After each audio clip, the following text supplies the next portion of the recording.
Gaming পিসি বিল করলাম। আসুসের rock সিরিজের motherboard দেখতেছেন, টাফ সিরিজের cooler, 8 GB, DDR5 32 GB RAM, এরপরে MSI গ্রাফিক্স কার্ড, SSD আছে XPG এই ডাটার।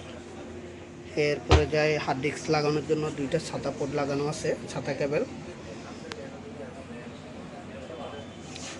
ব্ল্যাক কালারের 3টা কুলিং ফ্যান খুব সুন্দর চলতেছে, ব্র্যান্ডের কেসিং, NJX ST।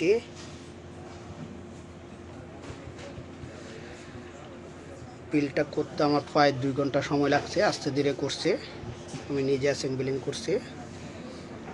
এই যে কেবল,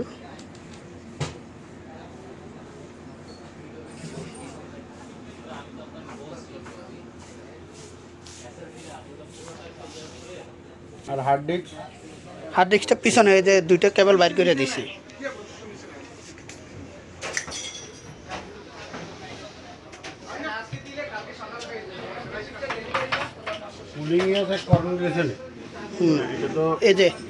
এই যে 2টা কেবল দেখছেন, 2টা কেবল বাইর করে দেওয়া আছে ভিতরে।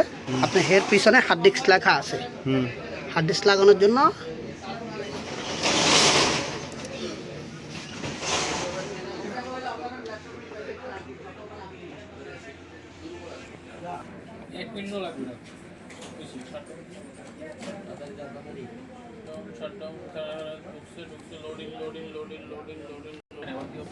তাহলে গেমিং পিসি তো নাহলে কইতাম না আপনারে।